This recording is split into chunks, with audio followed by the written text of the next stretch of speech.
Hi, I'm Cindy Caldwell, the Happiness Queen, and you can find me at elegantinnerguidance.com.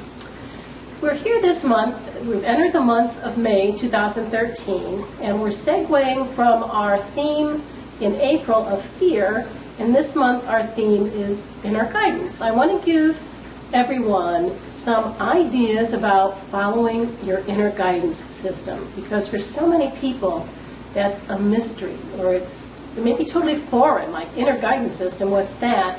Or it just sounds too woo-woo and you're just not comfortable with it. And I'm hoping to dispel some of those thoughts here throughout the month. But I started out the month to talk about how listening to my inner guidance has played a critical role in my life. I mean, as far back as I can think of from a childhood. Although I didn't understand it then, I realize now that many of the things that I was responding to or listening to or that I knew were because of my inner guidance. I always felt like when I was even a child, I knew what to do. I knew what was right or wrong, and I knew what I should be doing without really having my parents tell me that. Now, of course, I needed parents as a child. I didn't know it all, and I couldn't have grown up without the guidance of my parents. But yet, deep down, I kind of knew, even when I did something I shouldn't have, I kind of knew what I should have done. And I tell you that just because I'll bet along the way you've probably known things that you should have done but you didn't do. So if you've had that experience, you're already getting a little bit of understanding about your inner guidance system. So let me just tell you two critical things here as an adult by listening to my inner guidance, and I was far more tuned into it at this time. So I'm in Ohio, still living in Ohio, so this is a little more than 10 years ago. I'm actually driving to work. I believe it was a February morning, and Februarys in Ohio can be a little bit chilly. But I don't recall it as being a morning where we had gotten a lot of snow and that it was a difficult drive. Although I can see myself on the road I was on, turning onto the expressway.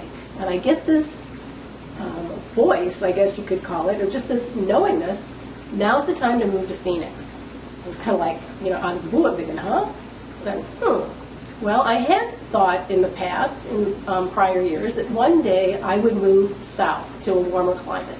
I wasn't quite sure where that location might be, but most recently I had kind of thought about Phoenix, so that thought wasn't totally foreign, except moving now was totally out of the blue, because I hadn't been thinking about it.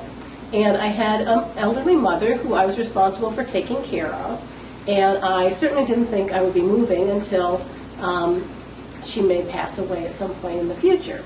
So that was a totally foreign thought to me, but I thought, well, let me just think about it, and ultimately I thought, well, let me just ask Mom. All she can say is, no, I'm not going to move with you, and then, okay, fine, we'll just live here for a little while longer, and then maybe sometime in the future I'll move. But lo and behold, Mom said, well, sure, let's go do it, and I took maybe a February to September process, and lo and behold, now I'm in Phoenix.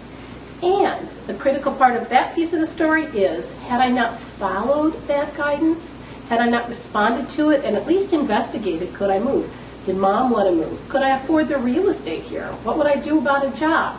Well, I just decided, well, let's just explore all of those things. So I didn't stop it.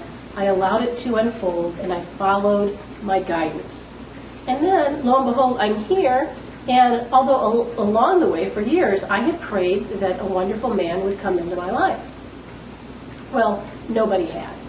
And I simply continued to pray, please God, bring a wonderful man into my life. But my focus continued to be, just be the best woman I can be. In order to bring that man into my life, I needed to be ready for him. And lo and behold, who do I meet when I'm here in Phoenix? But the man of my life, Steve. And had I not followed that prompting to move to Phoenix and continued on that road, I am convinced Steve wouldn't be in my life, because obviously he lived in Phoenix at that time too. So there's a couple of stories, and I only tell them so that maybe you can relate. Maybe you've heard those little messages that you've had yourself when you were a child and you knew you were bad and you shouldn't have done it, but you did. So tune into those. I'm going to tell you how, and I'm going to help you get a little more tuned in and to understand what to look for and what to feel. So inner guidance, for me, they're actually feelings. They're little messages. I kind of feel these things. Like I felt years ago something about in business with my husband.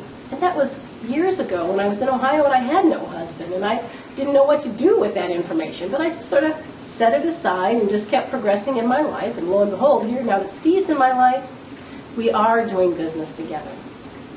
So things sometimes need to unfold, but you need to listen to the promptings that you're having today. And for me, those kind of reside in my lower abdomen. I get this feeling down in my gut. You've heard this saying, I felt it in my gut, or I had this feeling. Those things aren't necessarily things that you should discard. You might have to play with them a little bit, kind of contemplate. You feel something, and really think, is that valid?